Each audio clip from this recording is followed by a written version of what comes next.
right, hi guys. So this recording is for people who are curious about yoga, but have never actually taken a class and aren't familiar with the poses and may get overwhelmed by the names of the poses and you're not sure if you're doing them correctly and you're not ready to go spend 50, 60 bucks a month to go to a studio, but you are curious because you've heard the benefits of yoga and you've heard about how helpful it is to any fitness routine that you may already be doing. So whether you're a runner or a lifter or you take Zumba classes, yoga is going to help you perform better at any other exercise that you're doing. So I really encourage you all to really take up, even if it's just a small basic yoga practice, 15 to 20 minutes a week is really all you need to see and feel the benefits of these yoga poses. So this class is free, and you can come to my website and download it and use it whenever you want. So what we're going to do is I'm just going to go over the basic movements of yoga. We'll start with a sun salutation, and I'll break down all the poses and kind of explain to you how to perform them correctly and go over some modifications. And then from the sun salutation poses, we'll go into the 3 warrior poses. So these are the most common poses that you'll find at any yoga class that you go to. So we'll do warrior 1, warrior 2, and warrior 3. So with that, find a space, get on your mat, and we're going to go ahead and get started. Okay, so as you can see here, I have my space. This is where I love to do yoga. And we'll start in a standing mountain pose. So I'm going to show you standing mountain pose from both angles. You can bring your feet together. Some instructors will tell you to have your big toes touching or your heels touching. This is fine. If you're more comfortable in standing mountain pose with your feet slightly apart, that is also fine, okay? So from the side angle, notice if you already are a big fitness fanatic, then you know that you should never lock out your knees. Doesn't matter what you're doing, okay? Whatever exercise you're doing, you always want to keep a slight micro bend in the knees. With that, standing mountain pose, you don't have to do anything specific with your core. Just kind of let your hips sit naturally over the knees, shoulders sit naturally over the hips. Okay, you take a big breath in. As you bring your arms up, press the palms together and then look up towards the hands. Now, oftentimes on social media, you're going to see people doing these crazy, like acrobatic, standing mountain poses. That's not necessary. The whole point of a standing mountain pose is to really just give your body a nice stretch, from fingertips all the way down through the core. Open up the chest as you breathe into the lungs. Press the palms together to start feeling the strength build in your arms. And then just let your body kind of sit naturally wherever it wants to sit here. You can take your gaze up. If that pinches your neck, guess what? You don't have to. You can keep your gaze forward. If it hurts to put your palms together, then don't. Keep them open like goalposts, okay? There really are no rules in yoga. Contrary to what a lot of social media posts will have you believe, the original Vedas, where yoga comes from, contains like 6 yoga poses. That's it. So all these other things that we've added are really not original to the true nature of yoga. But again, going back to standing mountain pose, this gives you a chance to really ground your feet into the earth and just kind of give you a chance to feel settled, all the while reaching up, getting a nice little stretch right here in the core, letting your shoulders sink down into the shoulder sockets. Taking another big breath in and a big breath out. Now for sun salutation, we often go from a standing mountain pose to a forward fold. So in forward fold, you're going to swan dive the arms out. So you reach those fingertips out as long as you can, keeping the back straight. That's the really important thing here, is you don't want to like do this thing. So you want to keep your back straight as you come forward. And how do you do that? You engage the core, right? So you pull the abs in nice and tight, contract all these core muscles because that helps to protect the lower back. As you're hinging from the hips, keeping a slight bend in the knees, and then you come into your forward fold, all right? Now, a number of variations here. If you can't touch the floor, bend your knees. That's completely fine. Another option is to get a yoga block. These things are cheap. You can find them everywhere. I often find them in the dollar bin at Target. So you can use a yoga block and let your hands rest on that. Cool thing about the block is that if you have to start up here, that's fine.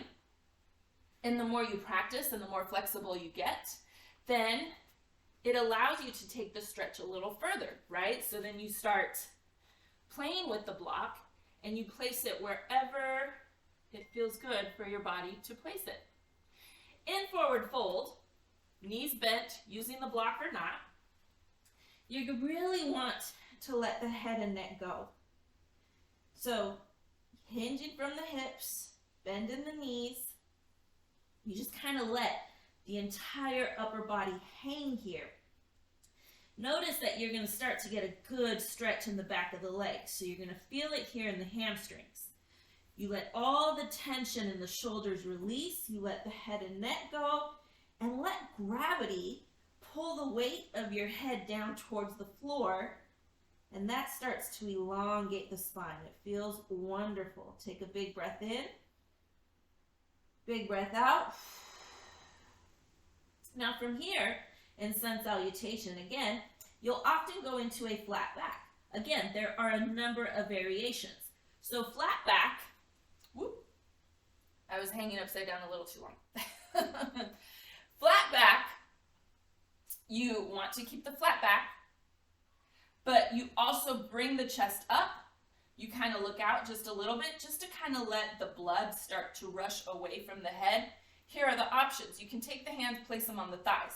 Keep your back straight, core held in tight. Another option, and the most common one, is to bring the hands to the shins. Okay? Now here, notice you're squeezing the glutes as well as the core. And again, the final option is to bring your fingertips to the mat as you lift your back up. And then from a flat back, you come back to the floor, bend the knees, and then you start to walk the feet back into a downward dog. So again, take another breath in. On the exhale, you walk the feet back to the back end of the mat. And take a little time here to kind of adjust, and do what feels good for you.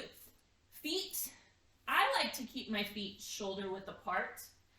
And, give yourself that good stretch. So again, you want to take your hips and press them as high up to the ceiling as possible, all the while taking the heels of your feet, pushing them down into the floor as much as possible. Now, not all people can bring their heels to the floor, and that's fine. You're still getting a really good stretch in the hamstrings, in the calves, and then again, you're kind of pressing the hands in the opposite direction, letting the head and neck just kind of relax in between the shoulders. And then if it feels good, you can even kind of walk the legs out here. Take another big breath in. And big breath out. On the exhale, this is where we go into a plank position. Okay? So in plank, again, hands are right under the shoulders. Your back is straight. The option here is to bring the knees to the mat.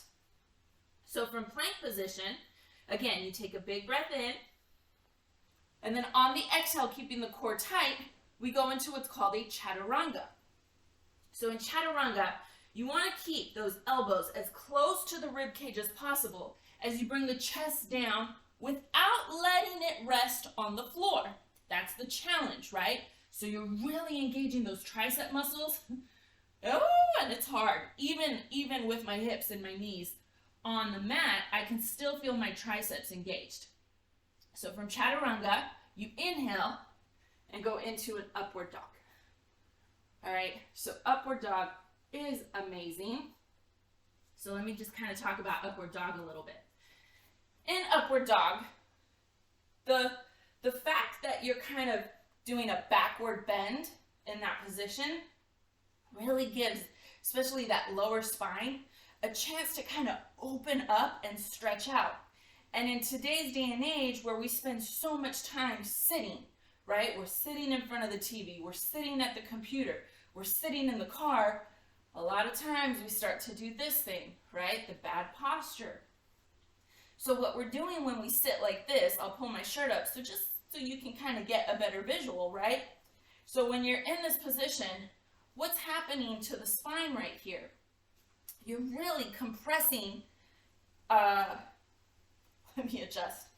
You're really compressing those vertebrae together, and that's where a lot of our back problems come from. You know, the sciatica, the pinched nerves, bulging discs, you know, those kinds of things, because we spend so much time in this position. So to be in that upward dog, right? So the hands and the elbows are as close to the chest as possible, and you just kind of lift up, and you're reversing that movement that so many of us spend time in. So again, just kind of opening up that lower back. There are a couple things to consider here. So in upward dog, it's really easy to kind of hunch into the shoulders like this. You want to make sure that you're lifting up out of the shoulders and then also pulling them back.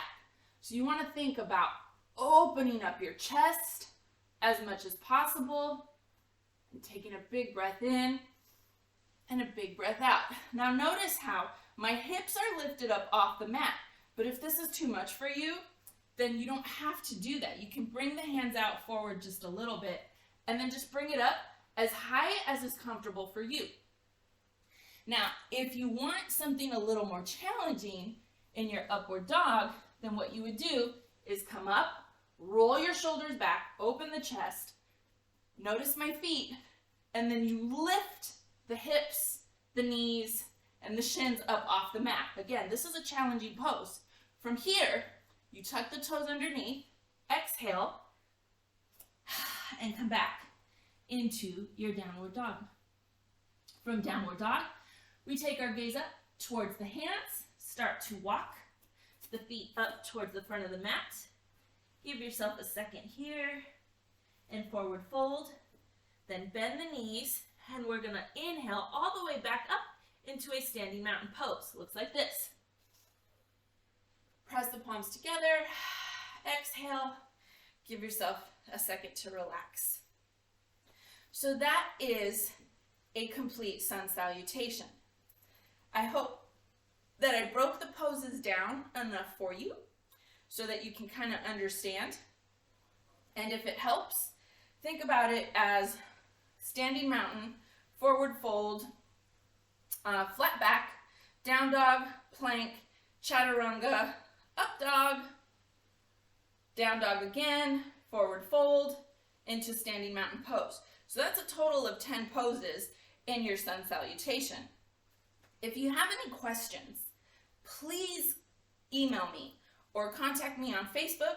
I will gladly answer your questions. With that said, we're going to go through that sun salutation now together a little bit faster. Okay, so in a typical yoga class, this is kind of the pace that you will follow as you go through your sun salutation. So place your feet wherever is comfortable for you. Inhale, arms up, press the palms together. Exhale, all the way into your forward fold. Let the head and neck go. Inhale, come into your flat back.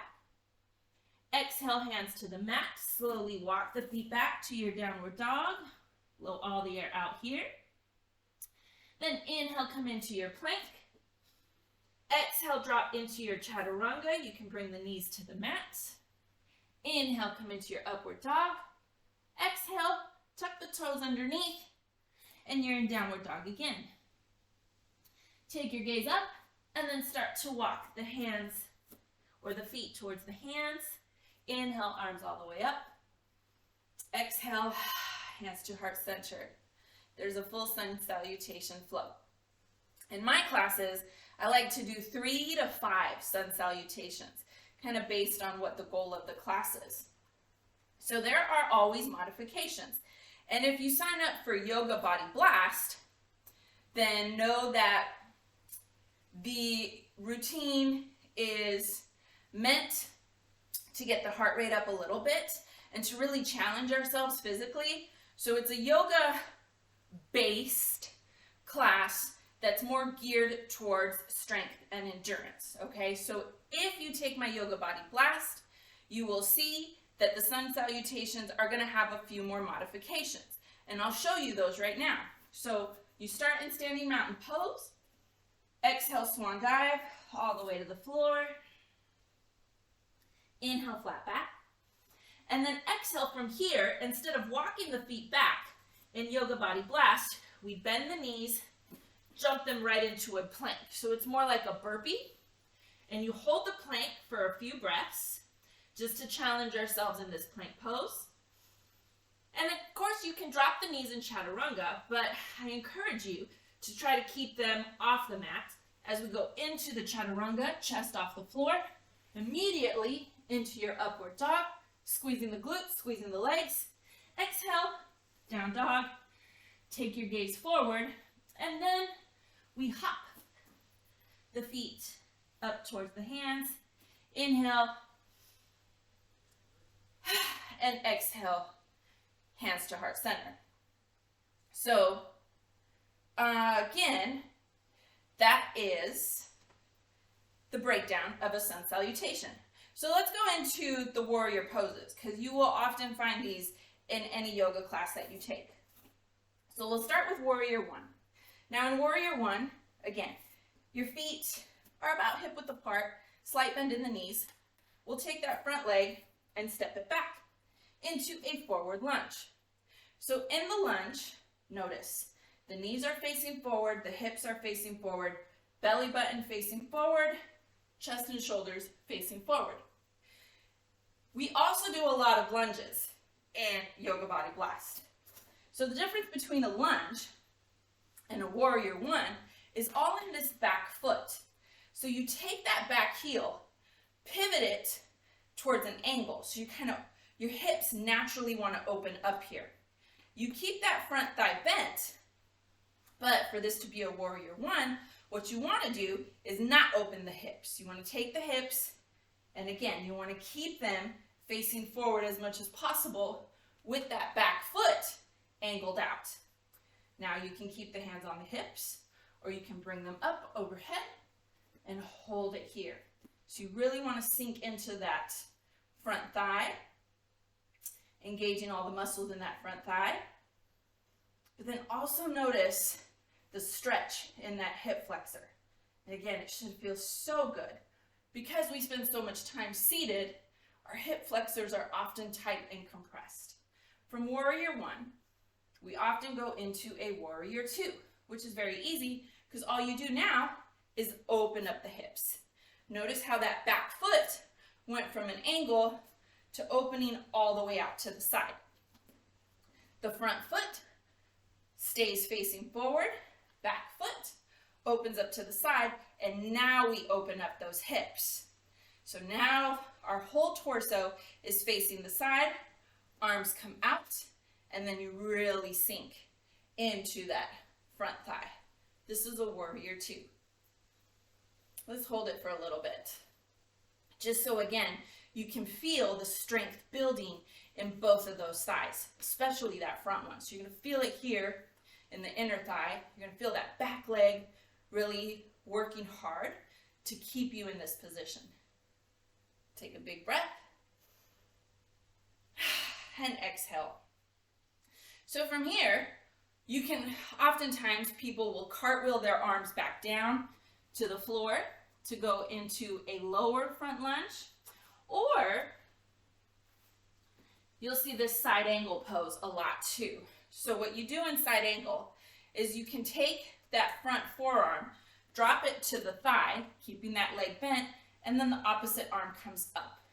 Very important in side angle not to sink into the shoulders, right? So you want to keep the shoulder pressed into that shoulder socket, lifting the head and neck up out of the shoulder. And the same goes for that extended arm. You don't want to reach and hyperextend the shoulder joint. You want to keep it locked in, pressed into the shoulder socket. A number of options here, right? So you can keep the forearm on the thigh, or if you have a block, you can use the block here, right? And always challenge yourself with the block to go a little lower. And then eventually you can come all the way to the floor. All right, let's go ahead and pivot that back foot so that it's forward. Now we're in that low lunge. From the low lunge, you can go ahead and bring that back leg in. So we're in a forward fold.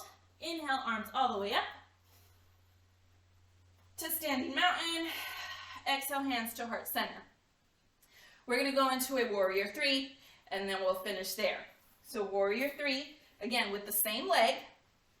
That front leg is going to kind of go back. So we're really balancing here on that back leg, keeping a slight bend in the knee. A couple ways to do this. Now warrior three is really challenging. I would call it a more advanced yoga pose. But what you do is you I like to think of myself as a pendulum. And so you slowly start to kind of balance the weight between the torso and the back leg, lifting that back foot up off the mat. And then you can extend the arms behind you, out to the side, or even out in front. And this is warrior three, okay? If you can't get that leg way up to the sky, like you see most influencers do, that is okay.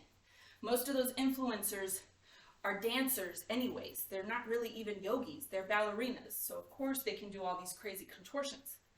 Let's go ahead and hit it on the other side really quick, just to kind of balance out the body. So face the other direction. Take that front foot back. So we're in that front lunge. Everything is facing the front. Inhale, arms overhead. And then on the exhale, take that back heel, let it rest on the mat at an angle, keeping your hips and shoulders facing forward. You can keep the hands on the hips or extend them up. Take another inhale here. On the exhale, we're going to open it up into a warrior two.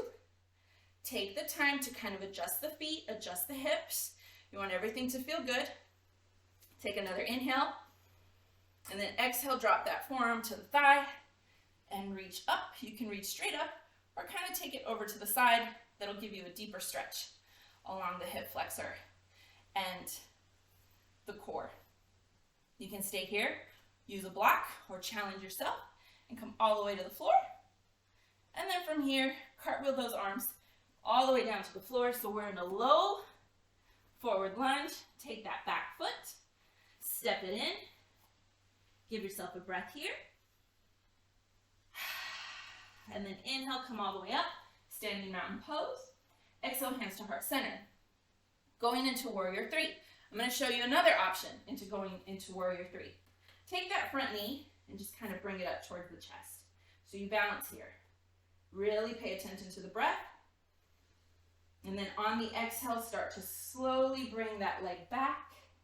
You can bring the arms behind you. Bring them out to the side if it helps you to imagine yourself as a plane, or you can bring them all the way out in front. Whatever feels good for you. This is not an easy pose. And then when you're ready, gently come on in, shake the legs out, and that's it, guys. So those are some of the more common and basic poses that you'll find in any yoga class. So learn that terminology, learn the names for all of the poses in the sun salutation, get very familiar with Warrior 1, Warrior 2, and Warrior 3. And I promise all the other poses will come a lot easier to you. Again, if you have any questions, about how you're adjusting, or if you don't think you're doing a pose correctly or something doesn't feel quite right, please reach out to me. I love to talk to you guys and answer your emails and your text messages and all that stuff. And with that, feel free to share this video and let people know that they can log on to my website and give it a look and let me know what you think. And with that, I hope to see you soon. If you are interested in learning a little bit more about yoga and checking out my Yoga Body Blast program, then again, reach out and I'd definitely set you up with that. Bye guys, and namaste.